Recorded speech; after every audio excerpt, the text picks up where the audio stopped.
Alright guys, welcome back to the Wolf Den. Gonna try and turn something out pretty quickly. My family want to go out and I'd like to go with them, so hopefully we'll be able to get this done. Gonna try and knock this out fairly quick without cocking it up too badly, so let's see what we can do. Just gonna mount the drive center into the chuck, bring up the tailstock with our live center, and let's give that a good dig in there. Yes. Okay, and what we've got here is a nice lump of spalted beech. Rings off there. Okay, so quick as we can. I'm not going to dally around too much because I'd like to get done. Let's crack on with some safety goggles here. Breathing mask, spalted wood. Don't want to inhale too much of it. Masks on. Let's do it. Now I can still hear this kind of whine. I don't know if it's coming out on the recording so well, but there's a sort of bit of a whinging going on, and I think that's the belt. I think the belt needs changing, so I'm going to do that soon enough. In with our spindle roughing gouge.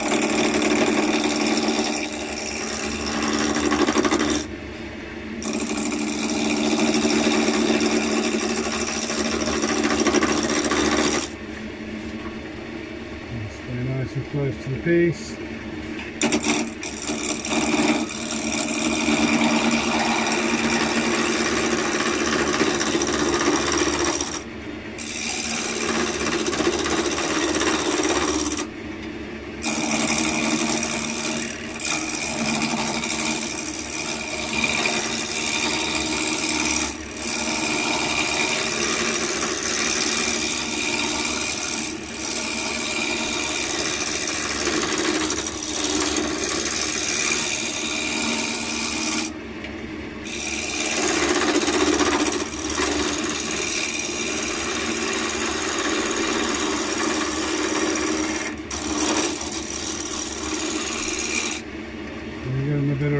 So I think maybe the toolbar set a little low, so raise it up a touch.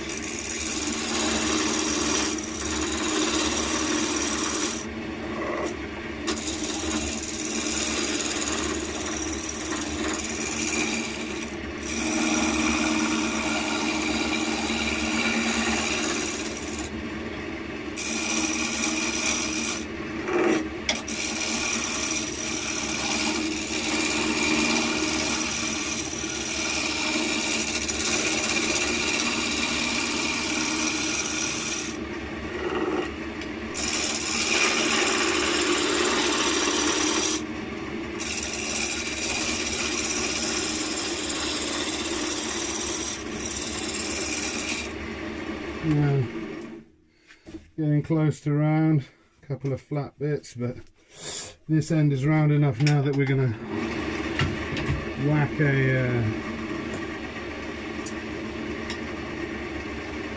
a tenon on there.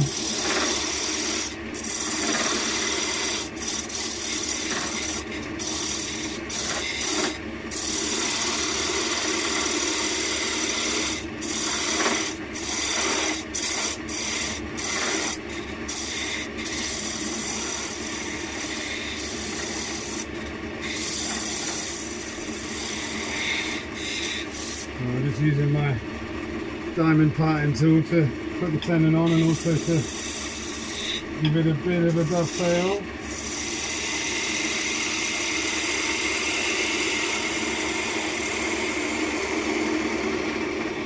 Trim off that wax coat. Right, and we're ready to flip it and mount it. And then once we're in the chuck, we're a lot more secure.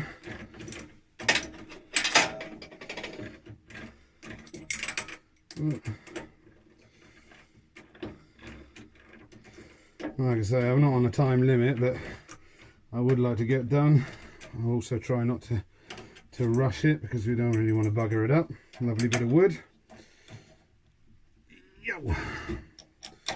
Now what my idea is, we're going to make a box with a lid. I'm not sure about threading it right now, but a lidded box, maybe a friction fit. And I've got this little bit of Kumaru left over from another turn, and that's the only bit I've got left.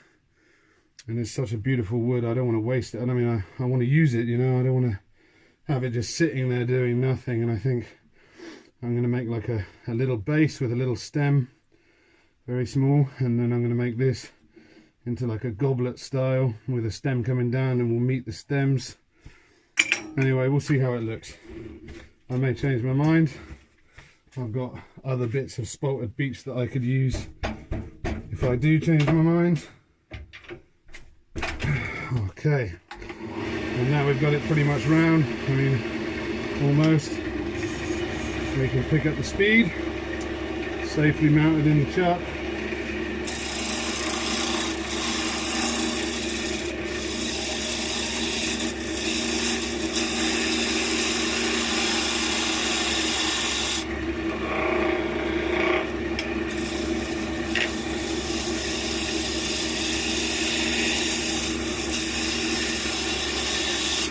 Nice.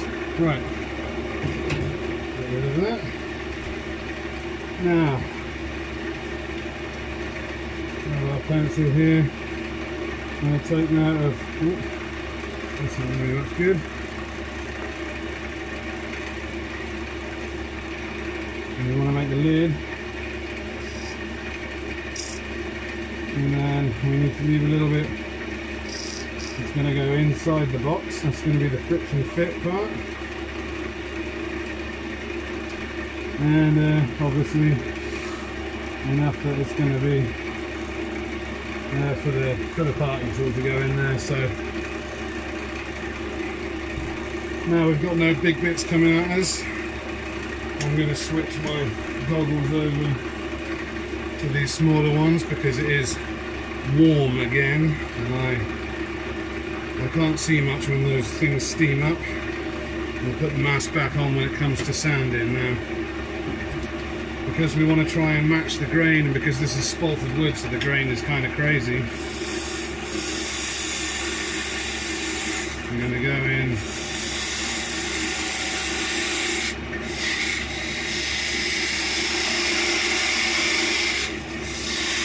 to part this. And then we're going to use this as like a mounting block for the lid. Clean out the inside of the lid.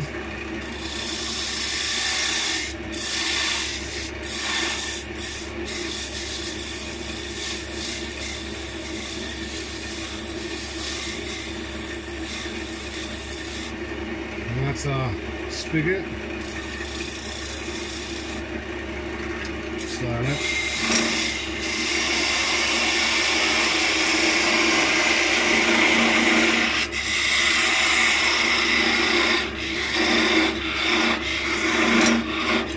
About parting this off. Oh, need to turn myself some big long handles for the tailstock to get it a bit more purpose on it. Right, one thing before we part it off, just going to take this tiny gouge and we're just going to make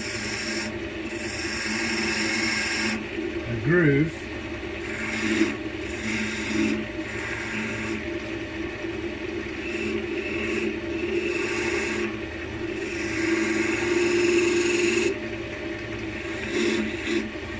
on the spigot. I don't know if you can see that very well. I'm not going to unscrew the camera. I'll part it off and show you what we've done there. Okay, so if you can see there on the spigot, on the tenon that's going to go into the box, we've just cut a little groove, and what that does is that lets the air escape when you're pushing the lid into the box, you see? So you don't get that sort of air trying to push the lid back out again. The resistance is a little less. Now we're just going to take a gouge and make a small divot. It doesn't have to be big.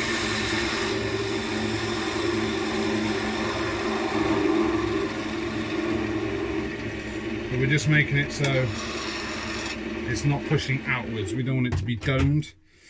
We're almost having it like it's going to be a bit of suction. There's a tiny little bit in the middle there. Take that off. So almost like a suction cup. And we're going to grab ourselves our tape box, and here we have some magical carpet tape, double-sided carpet tape, and we just stick that on there, grab our knife,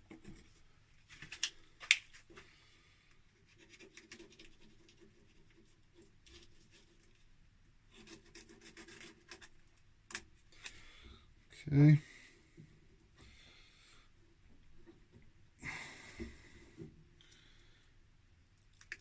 Peel that off.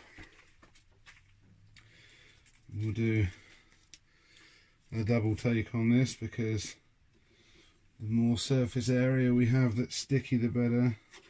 I mean, you can do this with a lot of things. You could do it with some hot glue, but generally I find this carpet tape is enough, and if it does pop off, what I've done in the past is then stuck it back on and taken a bit of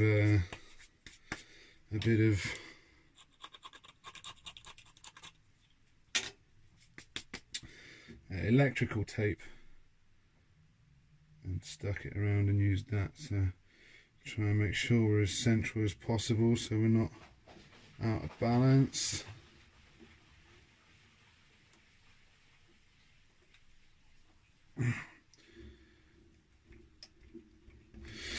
Okay, should be alright now.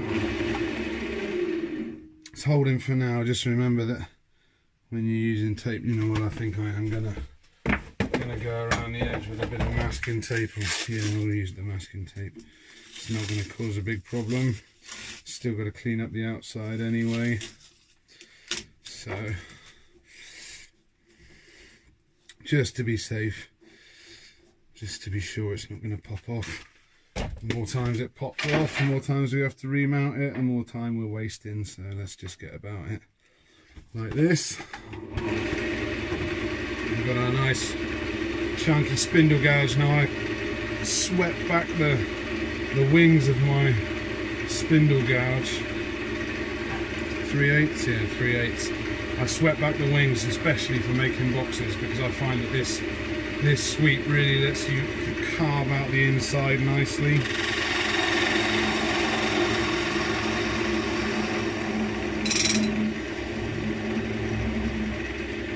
And with the lid we want to be fairly gentle,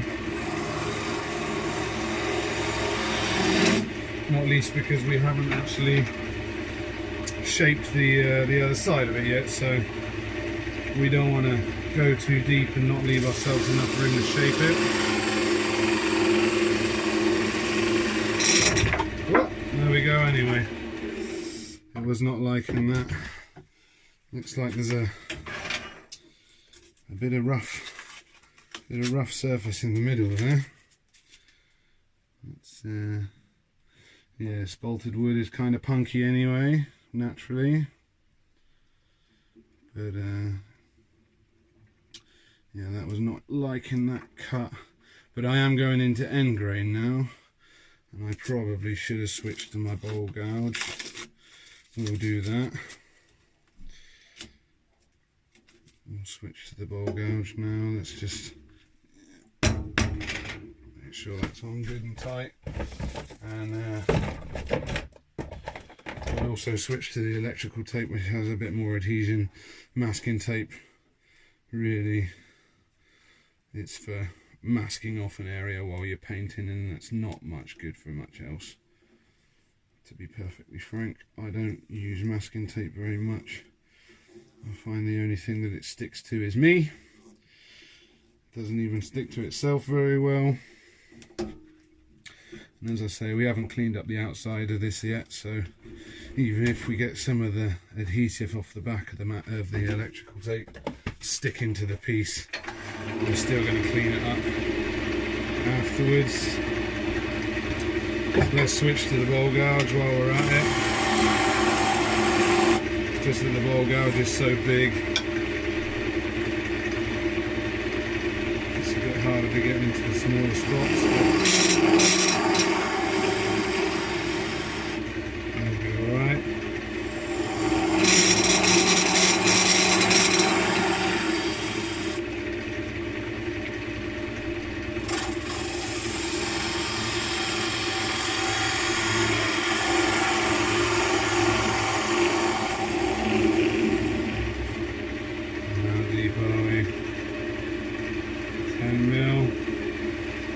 Yeah, we'll leave it there and just give it a couple of scrapes with the round nose. Like I say, we don't want to go too deep and not leave ourselves any options for shaping the top.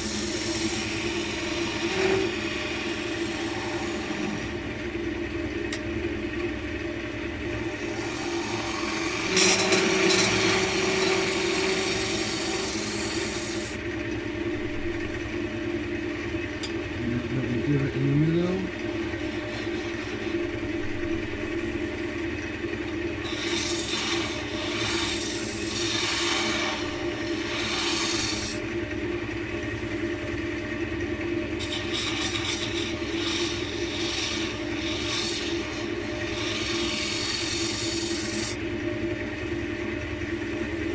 This is, as I was saying in the last one, this is the great thing about the negative rate scraper, is that you don't have to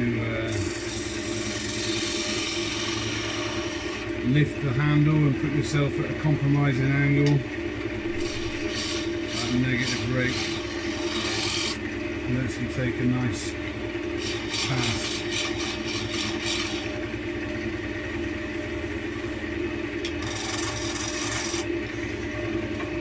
That spalted wood is sometimes hard to get fully clean, but we'll take care of that. Let's have a look. Yeah, that's nice. Right, give that a nice sanding quickly. That'll be the inside of the lid done. Let's see what I've got in these bricks up here. Okay.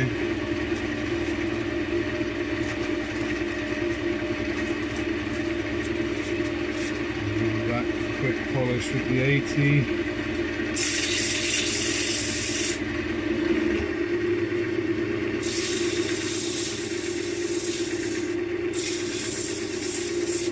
You don't want to touch the spigot too much, and that goes double for the mortise on the other side. Once you've cut it, once you've got that friction, you don't want to put a lot of sand on there, because all you're going to do is remove your friction fit and make it a loose fit. Now, for something that's ornamental, a loose fit is not a big bother. Something delicate, you don't really want a really tight friction fit, because you may break the actual piece trying to get the lid off. And there is obviously the case that as the weather changes, the humidity changes in your building or wherever it's being kept, it can alter the state of the wood and make it tighter or looser. So you don't want to go crazy with it. But that being said, I've made a couple of friction fit boxes from oak, and they have not moved, not even once. Their lids are as good as they ever were. Some 320 there, 340 and 320.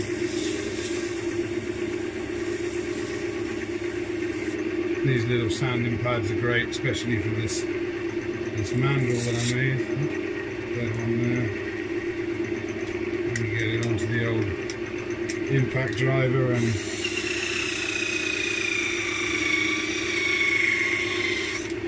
really clean your surface up. Now I should have stuck my mask on really for sanding this spalted wood, but it's just a small one. A little bit more on there.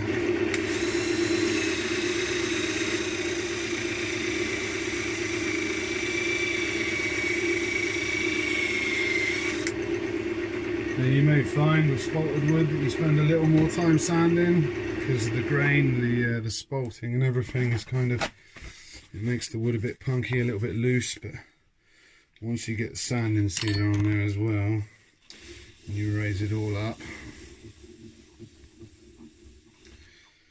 we can give it another cutback sand. And because I'm using shellac sanding sealer, shellac and denatured alcohol, it also it's a little bit sticky. So when you use it,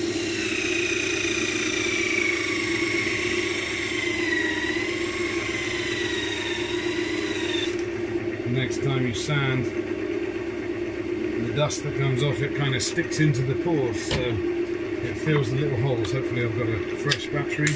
Nice.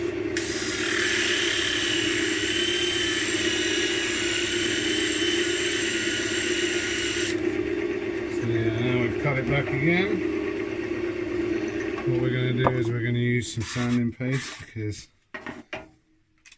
try and get it as smooth as possible. Don't need much, it's only a tiny piece. That's loads.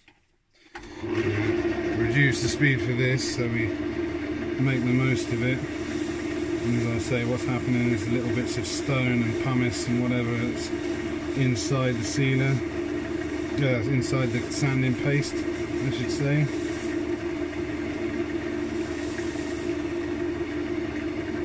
Just breaks down as you rub, as it turns. It gets finer and finer, and ultimately you end up with something that's approximating 1,000 grit. Something like now. Broken down mostly, pick up the speed.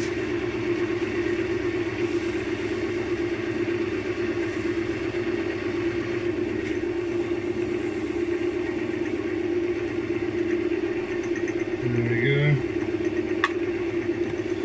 Now that's done. We're going to use, once again I'm using Turner's Wood Products sanding wax. I'll bung a link in down below to Stephen's shop.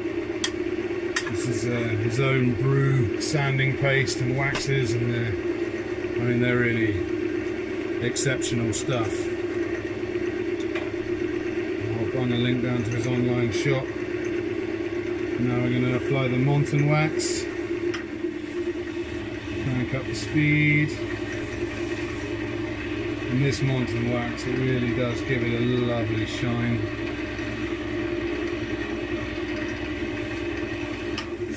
Crank it right up, give that a good buff. Get a bit of wax on the spigot because that'll help it stick. And we spin it around in a second.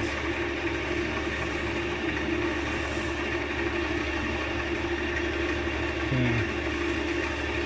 Buff that up. Turn it down again. Let's see what we've got. Yeah, that looks really nice. Okay. So now comes the fiddly job of removing yon tape. Okay, there we go, that wasn't too bad. Get that off of there. Harder to get off my hands. Right, pop that off. Look at lovely shine from that Monton wax. It's really, really nice. Okay. Pull that off. What we're going to do, Grab our vernier calipers, check our thickness here.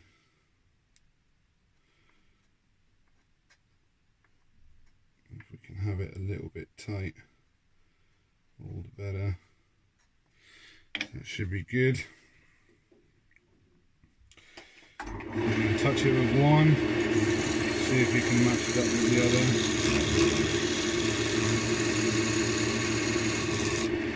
That's pretty good. We want to be just inside that line really. So put that out of the way for a bit. All this out of the way. On our tool rest again. Handy. Get rid of some of this dust, shall we?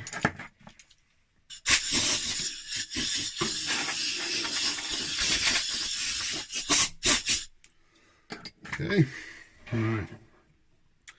So first things first, what we're going to try and do is find our perfect width for the mortise so that this tenon can lock in nicely, and once that's done and we lock the lid in, then we can turn the rest of the lid out. So let's grab our diamond parting tool, start a little bit inside of the line that we've made so we don't overshoot it.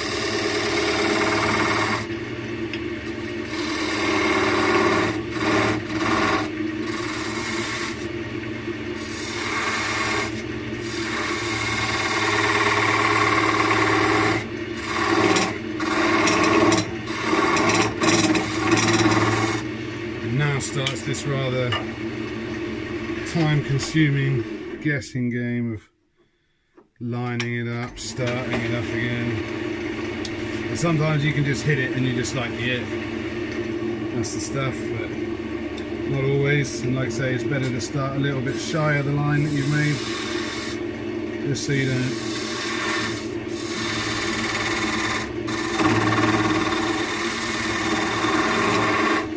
make it too loose, lose the friction fit before you've even found it, and then have to start again. Because I mean, that's why we're not going too deep yet with the mortise, because if we make it too loose, we'll have to shave it off and start again, and we don't want to lose too much of that coloration, so the grains still match.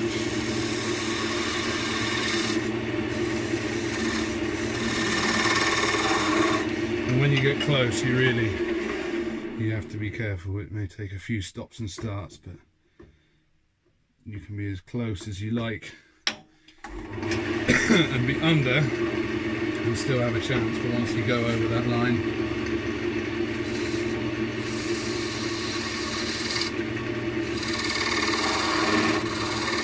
you then have to decide whether it's just going to be a loose fit and you're just going to tape the lid on to let you finish the box. But still not quite there. One more slim pass.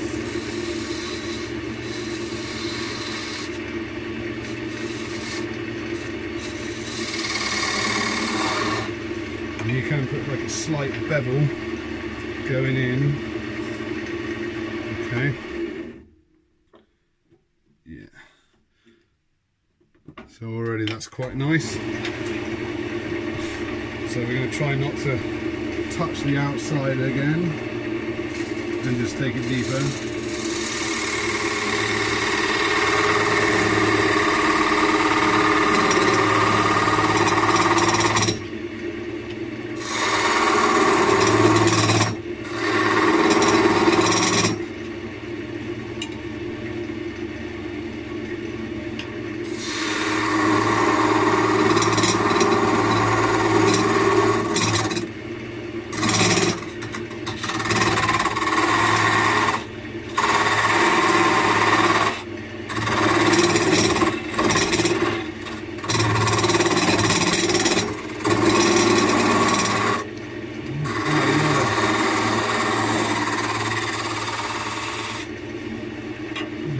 There, but right, I've left a little bit of an inside there because I'm not sure.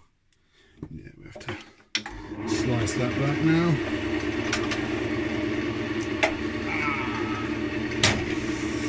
sure your tailstock is not in the way, ready to stab you in the elbow.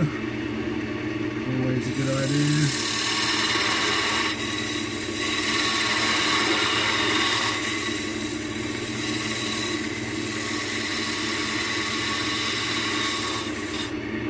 Okay, let's try that. Close. Yes. There we go, and that's a nice tight-ish friction fit. And let's see how well we've preserved the grain. This spalting, you can see because we had to cut that bit out, we've lost a little bit on either side. I'm not sure how visible that is on the camera, but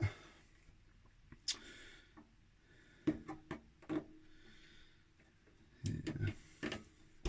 And this is the thing with spalted wood, because the grain is so tight, because these patterns are so crazy, sometimes you're just going to lose a little bit of it. But once we've shaped it and everything, I think it's still going to look quite nice. So not only are we going to shape the lid, we're going to finish the lid, and then we're also going to make sure that the lid and the box are flush with each other, because at the moment the lid is slightly narrower than the box, so we want to make sure that's a fairly flush fit. So let's get the speed up. We're going to be gently nibbling away at this now, not too much because we don't want to pop the lid off. So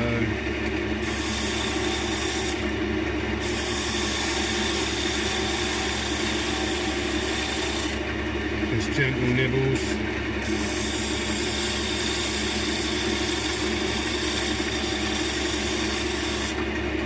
You want to lock your tool into your hip and just let your body travel as you twist the handle a little bit. Okay, now we're going to clean up the outside. I'm not going to do anything too fancy. I think just a rounded top is going to be nice. Maybe a slight cove there so you can get your fingers and grip it, and then make sure that the box and the lid are the same. It's nice.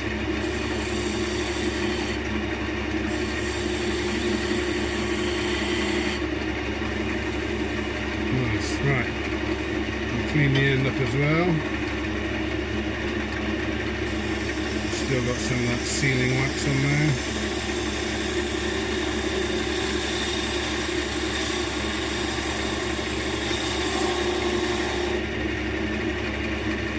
And we've also got the dimple from where the tailstock was. And this is why I said you don't want to go too deep when you're hollowing out the inside of the lid, because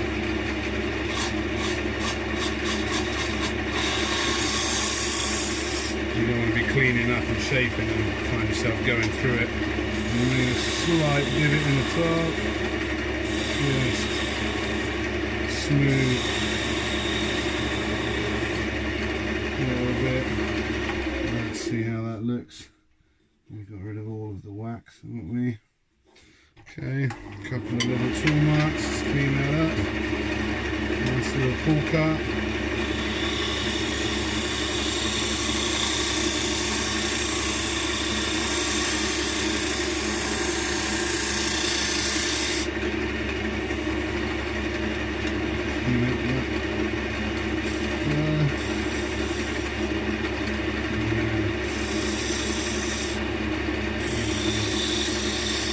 Enhance that clove a little bit.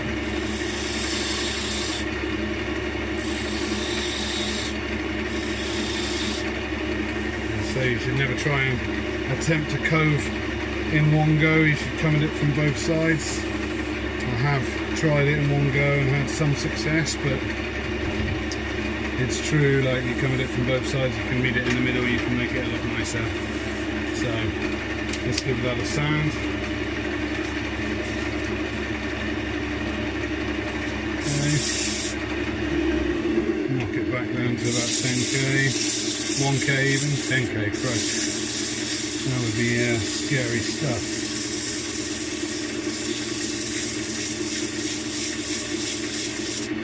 What do you turn that, mate? Oh, 10,000 revs, alright. Sure.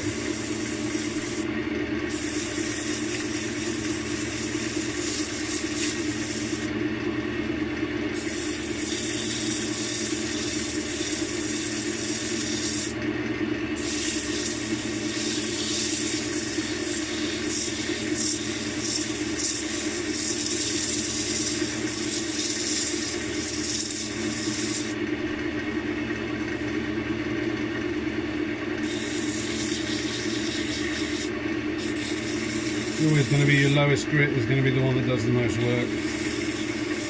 Making sure you've got rid of the tool marks if you've left any. I mean, sometimes you can really get a nice cut, especially in hardwoods. This Kumaru, when you do a good cut in that, you can start sanding at 220 and it looks great with a sharp tool and everything. But again, spalted wood, kind of funky, lots of open pores.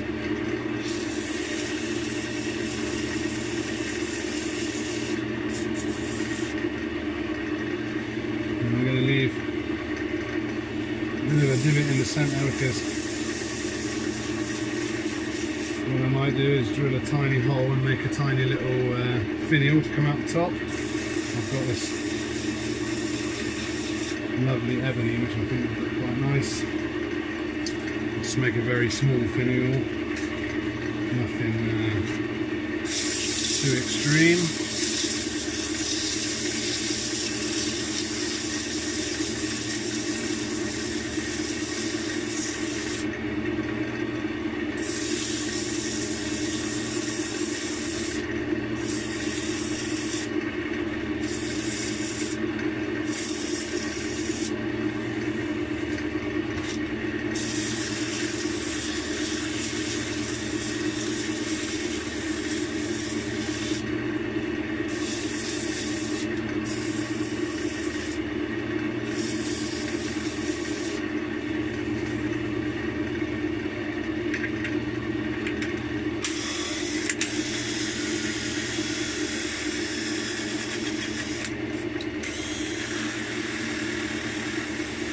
The good thing about having this powered is that if you find that you're bouncing when you're going, flick it into the other direction and you'll find it goes a little smoother.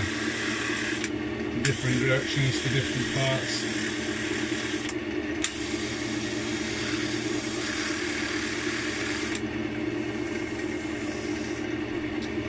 Okay. Right. Bit of sanding sealer.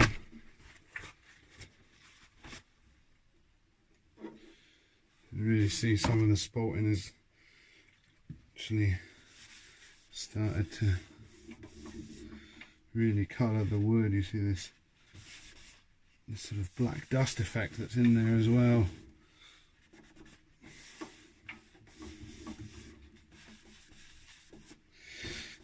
Okay. Sanding sealers on, dry that off,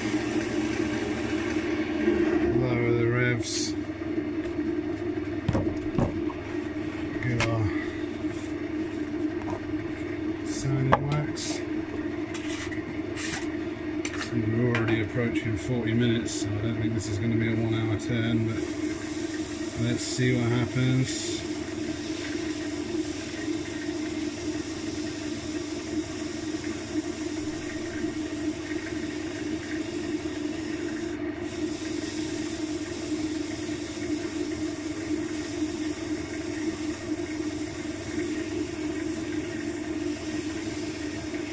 I've said that I want this to be like a sort of cup with a stem, so we're going to leave the lid on just to remind us that that is now flush, so we don't take anything away from there. I've sanded a little bit across there so we don't lose it, and we're just going to start to define where it's going to go. We're not going to go all the way with it because we want to have as much stock at that end as we can in order to keep it strong while we're hollowing the actual box itself out. So clean that off. Some of this lovely Monton wax. The stuff is a little hard, but with a bit of rubbing, it soon softens up.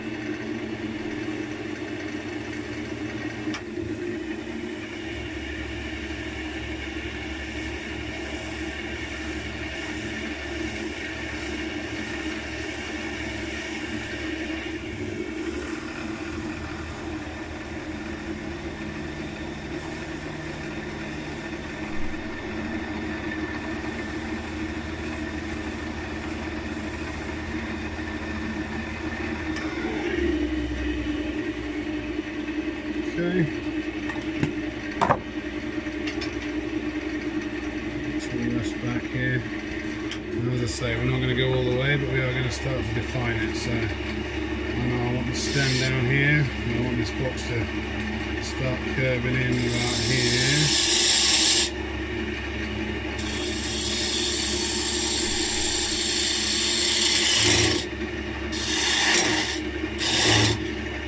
Take a little bit more than that.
Taking a little bit more and more away from it because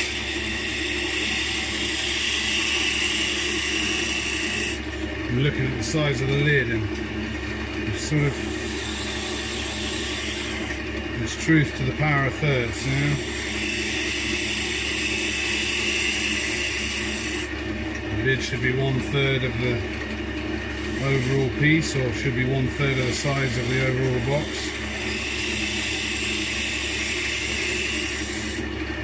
One way or the other, if you're thinking in thirds, you're doing alright. It's not a law.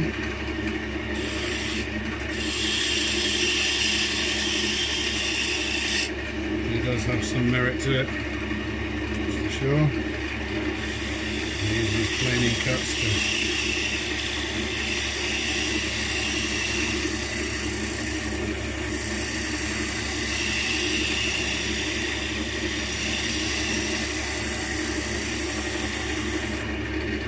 clean that up, right. Now, I'll start. Actually, let's turn that off a minute. We can even give our new box scraping platform a go. Haven't tried this yet, so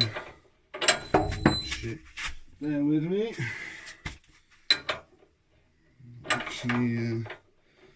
Not actually used it, so it'd be nice to have a turn. Let's have a go, see what we can do. Let's get the lid off. That still comes off, that's good. Raise the stem up a bit. Start by cleaning out that nib.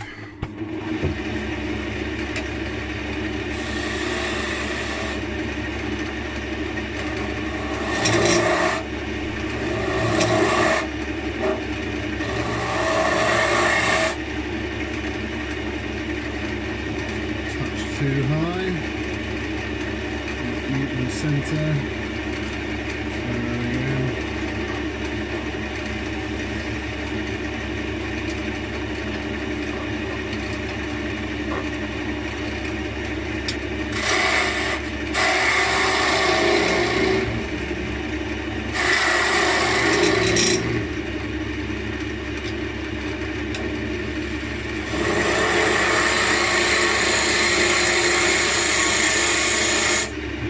Does really a good job of this, but this is why I swept back this, because you can use it like a drill point. You dig it in at the centre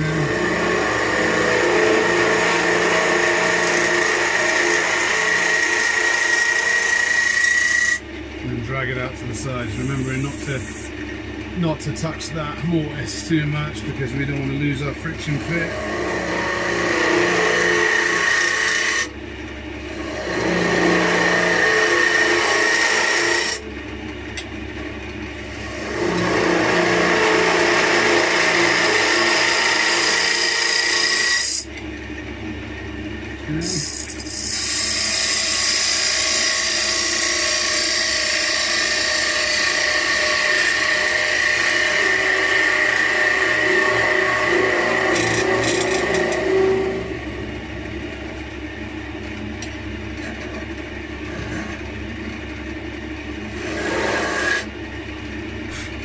It's not going to be incredibly deep, but it was never supposed to be.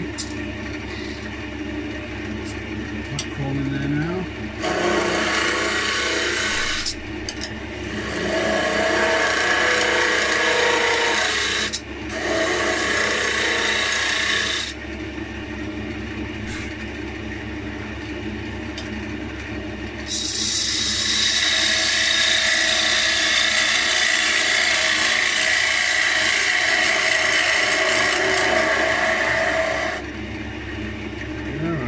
Scraper. This is where the platform really comes into its element. It's lifted a little bit. Just going to go in there like that. And then we just rest right along it. And that is dead centre. That's brilliant.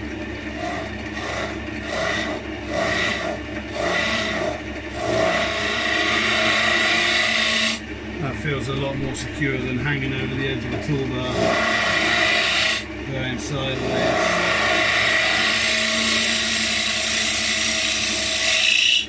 And the scraper is just sat flat on the edge. That's really quite nice.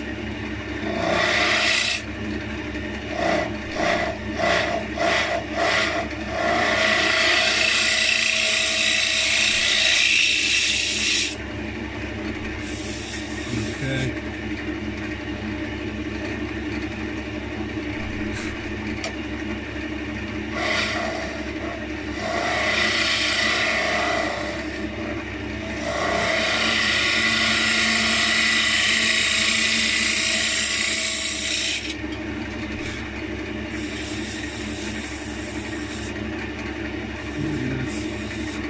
Very flat in there. Nice, right. Okay. We know how deep we are. So this is where it gets a little bit awkward because we're going to try and sand the bottom without hitting that mortise. And we just want to really just raise that bit just to clean it up so it's not rough. And then we want to avoid touching it again, really.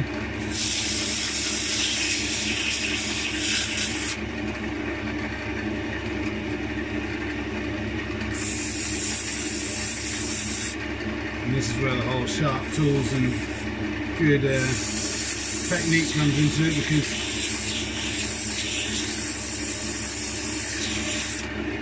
the cleaner you can cut off the tool, the less sanding you have to do, the less issue you're going to have with things like this. So let's pump up to the 120, get it straight into the bottom, try not to touch the sides.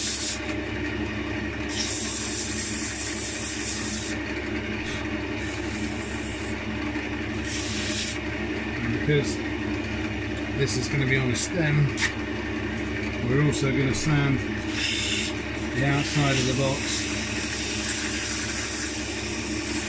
this portion at least, because once we remove all of the stock down here and make it a stem,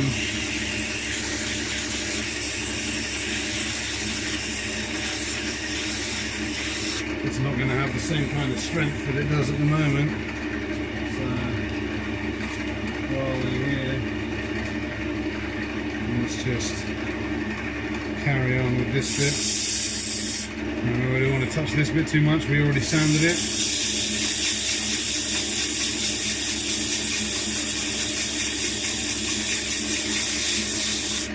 I'm going to try and keep it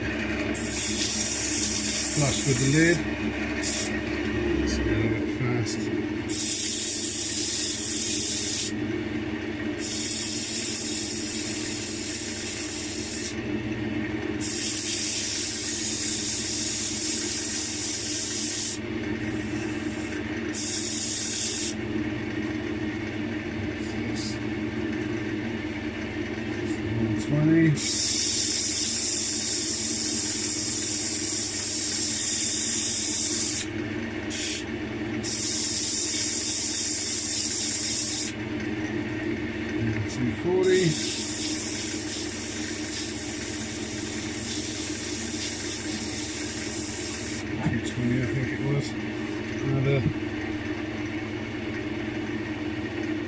That will just fit in there.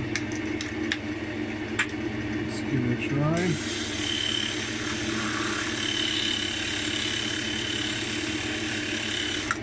And that touching the tenon. Cool.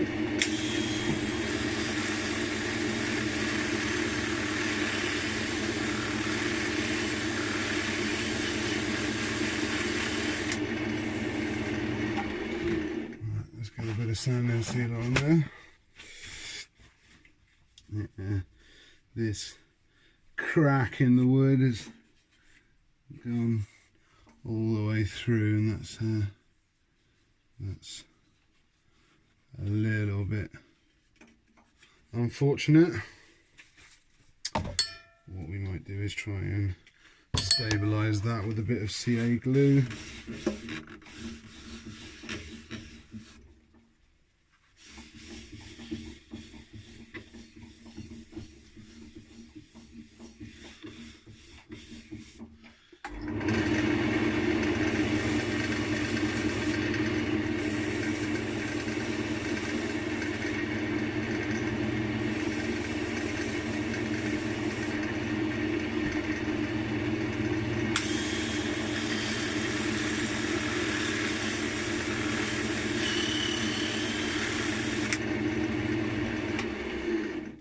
We're going to do that now before we put any wax on it, because CA does not stick to wax, certainly not very well.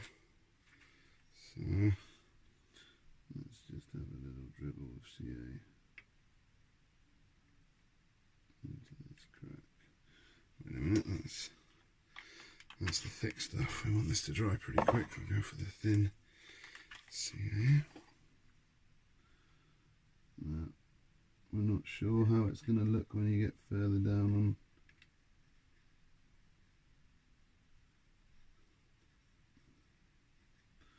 what is going to be the stem.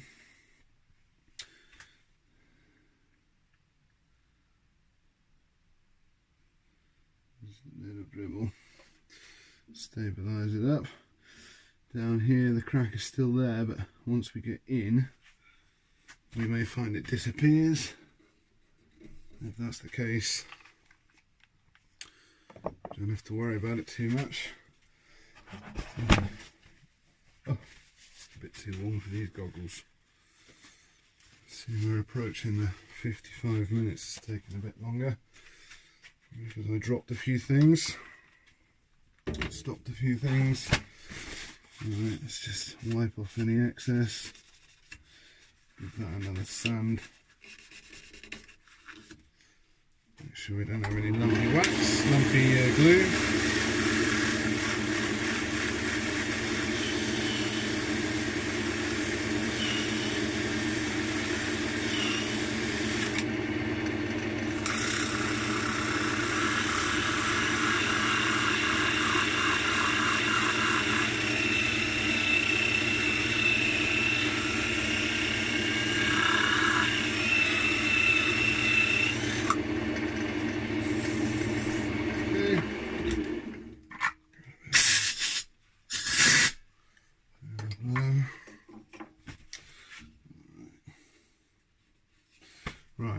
grab some sand and wax for the next stage.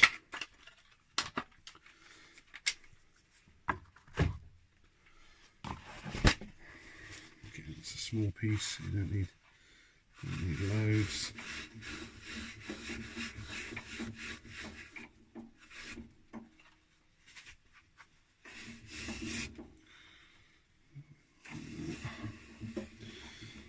This order that I've made from Steve, and I've forgotten to put sand and wax in there. It looks like I'm going to need to order some more soon. It is bloody good stuff.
Okay, so that's clean, and lots of grit. Alright, let's grab our finishing wax here.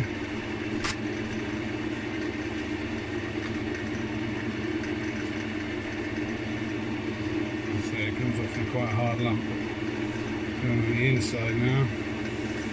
Give a chance to melt that down a bit.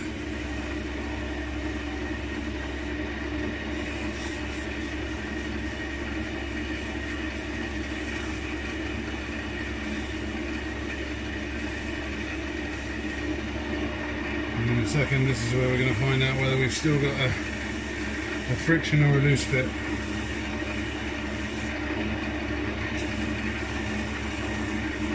Hoping there's still a little bit of friction there.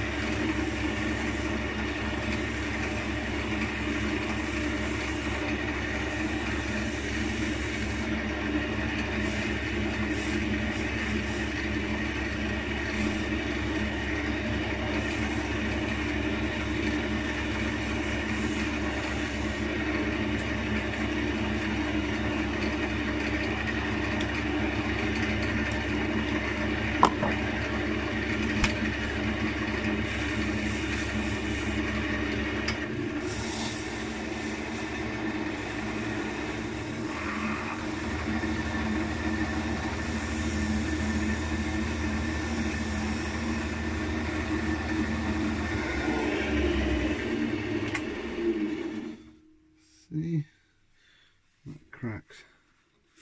Should be fine now. Looks good on the inside. And where's that? Where's the grain? That's there. So yeah, lines up quite nicely still. Little bit lost, but like I say, with spalted wood, the grain is so all over the place, and that is still good friction and still lines up nicely, still nice and flush. Right now, without too much more buggering around, let's switch back to the T-bar before we carry on. Try not to drop anything on my foot this time. Okay.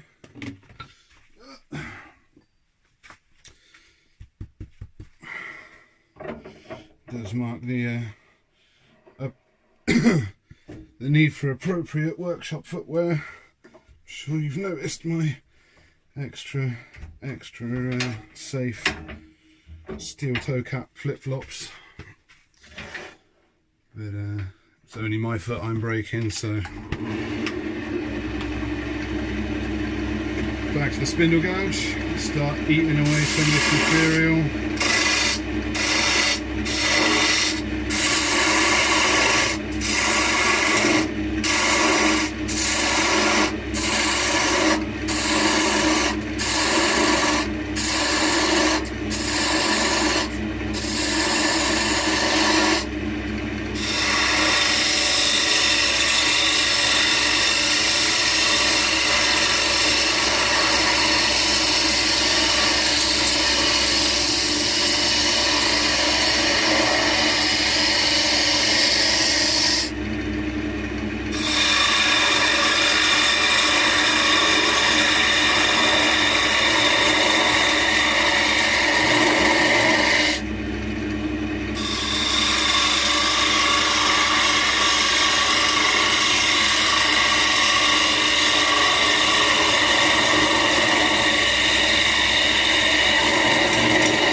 Okay, so I'm back. Sorry for the brief interruption there. The camera ran out of battery and I didn't realise. I'm not quite sure how much that you missed, so I'll just repeat the last little bit. What I was saying is it's always difficult when your spindle turning to not start making beads and coves, because you just get into the turn. But what I was also saying is, now you can see, I mean, you can't really see from there, but you could possibly hear it, that now we're getting thin, it's getting a little bit wobbly, so we have to take very, very light cuts and maybe add a little bit of support from behind with just a finger. Don't have to push hard, but just enough. You can hear that vibration.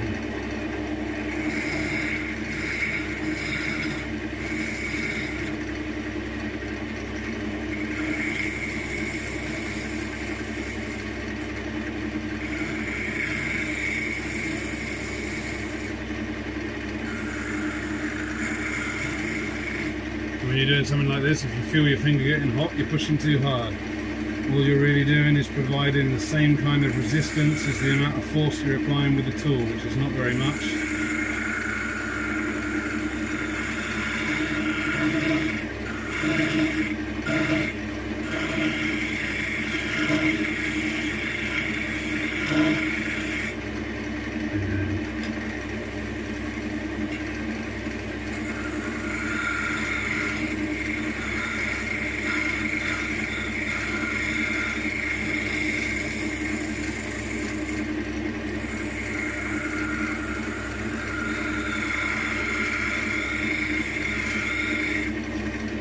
Trying to do it so you can see, but it's not very easy.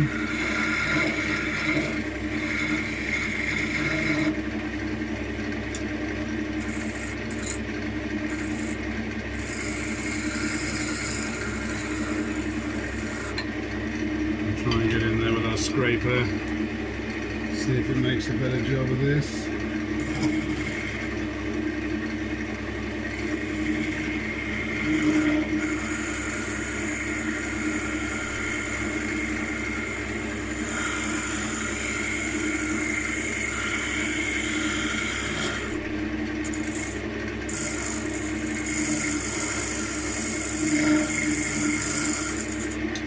Hear that vibration.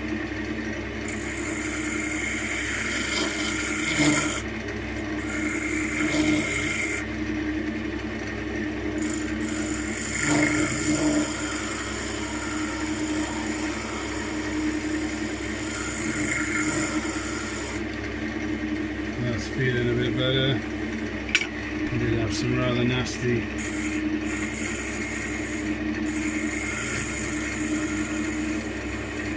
chatter marks, and that's what it is. It's just causing chatter, which is going to leave some funky grooves. But we're not looking for funky grooves. I mean, we're always looking for some funky grooves, but not always in our turn pieces.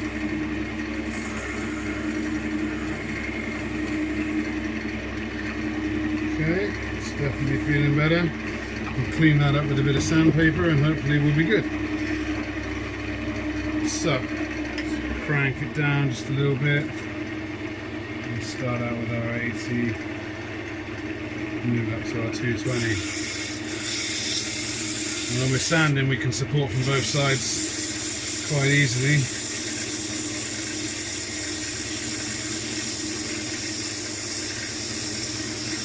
So hopefully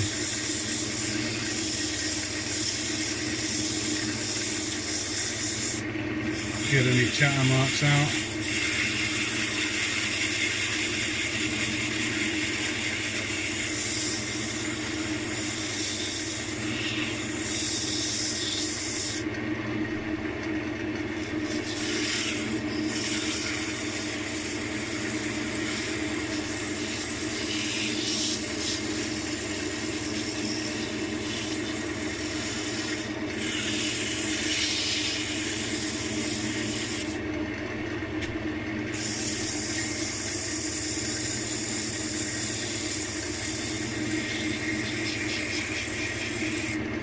See how that is. Yeah, that's much better. We managed to save ourselves a little bit there. Now it's tempting really, the way this looks, to just leave this as the base. It's really rather tempting. Maybe we might do that and save that kumaru for something else, because as beautiful as it is, maybe it will not be the best contrast of colours, and I don't want to lose that little bit of spalted beech, to be honest. So let's yeah, let's work on doing that. We'll edge this off a little bit and try and use that as our base. Let's see how we do. Let's see how we do, and if it doesn't work, we'll go back to the original plan and use the kumaru. That is one of the beauties of turning wood, is that sometimes plans change because you see a design opportunity. All turners know about sudden design opportunities. Sometimes they come from a bad catch and you are forced to use a design opportunity. Sometimes you just find a little bit of something in the wood, something you weren't expecting, or something that changes your mind about an idea. And then if you get something that forces you to make a design opportunity, like a catch, you can still revert to plan A. And start cleaning this bit up as well, if that's what we're going to use. Actually, we're going to do a little bit more work on the base, if that is what we're going to use. Let's grab our spindle gouge and make a few.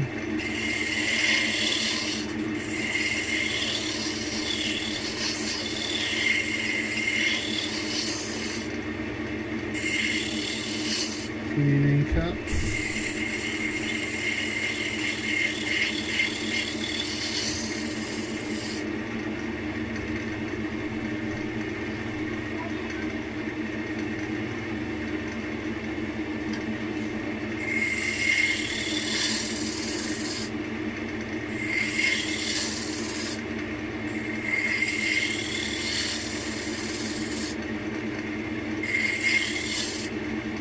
Moment. I'm going to clean my goggles a second.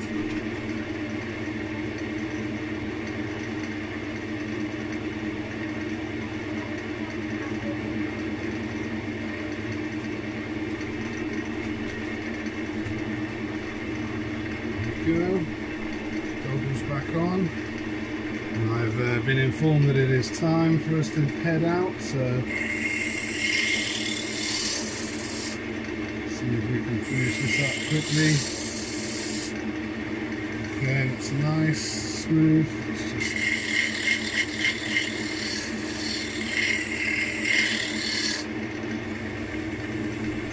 Okay, lovely. Alright, grab our sandpaper again.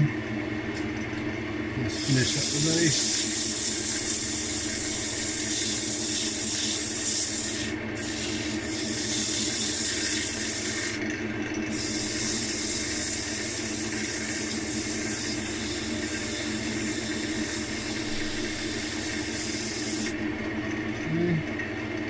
Step it up to the 180.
.240 now. I don't want to be too aggressive and get in there with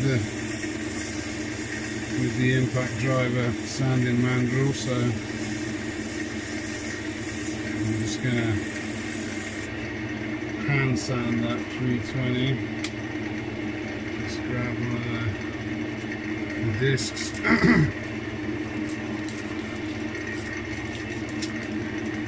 And these little sanding discs are brilliant, really.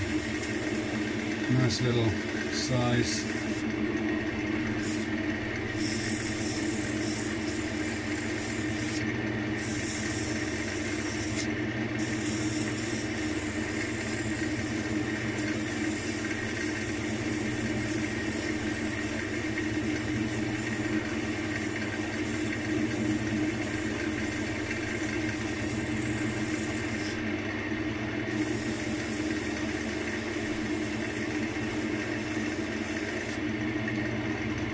Okay, we need a bit of sand and sealer.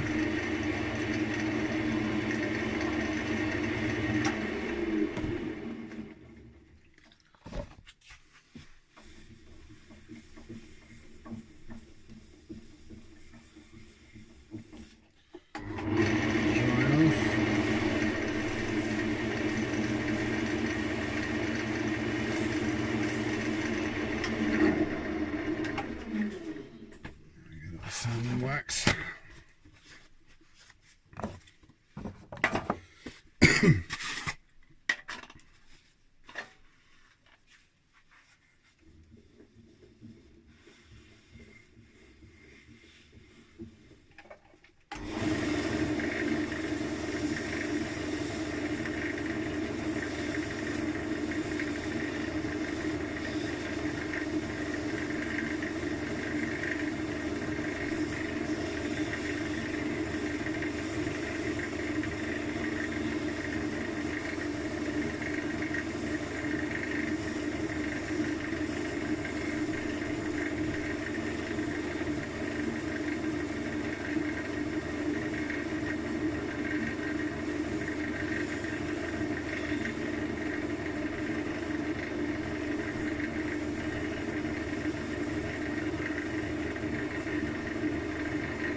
Brilliant stuff.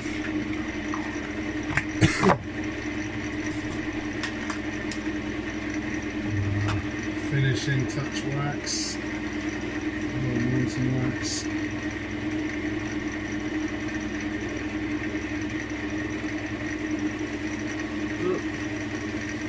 Right off there.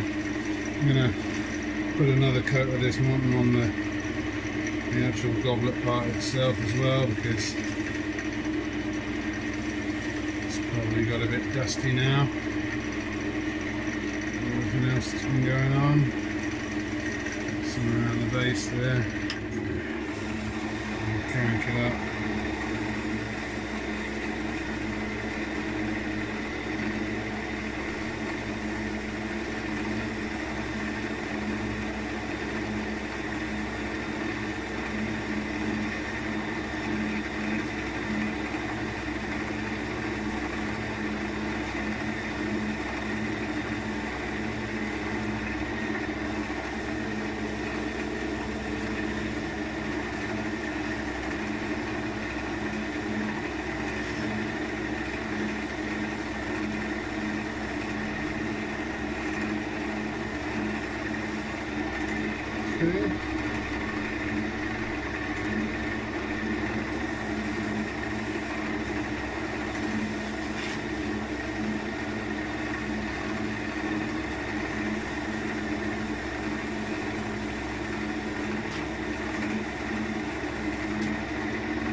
Now,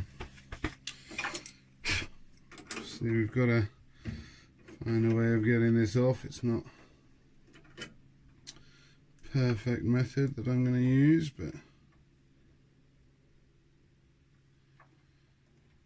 I don't have a slim parting tool yet, so got to kind of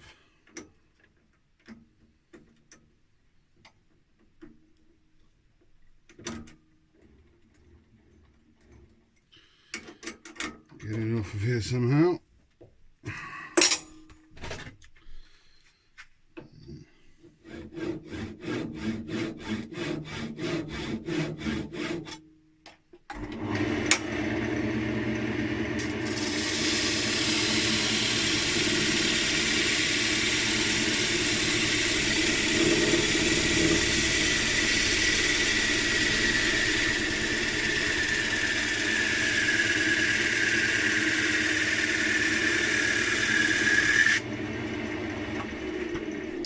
Not the safest practice. I'm not going to recommend that anybody does it, but works for me. What we'll do is we'll grab the sanding mandrel and impact driver, and we'll use that to give a bit of a bash on the end. What have we got there? That's the 320. I want a bit of the slightly rougher grit. What's that? That's a dead bit. Get rid of that.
Okay, working up to the 320.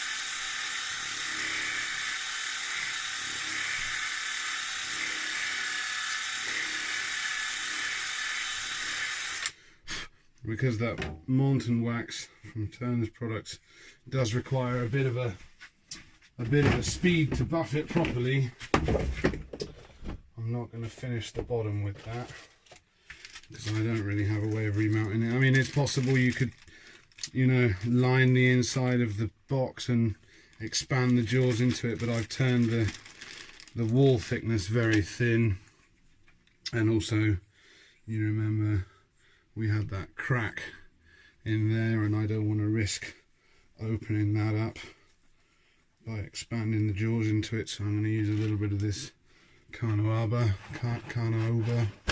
however that's pronounced, wax, because it's good, nice protection. And Turner's wood products waxes, I've been told they have a carnauba base, so that's what we're going to run with.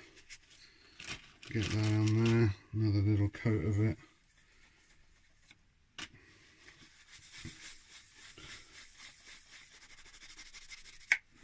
Good wipe. And we did get a very nice routine regiment thickness of the base, even with that dodgy cut-off method that you did not see me use. And there we have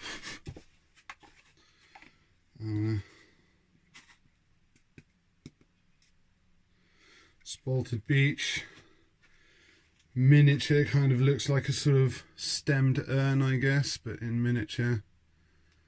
Maybe if you had a goldfish you wanted to cremate.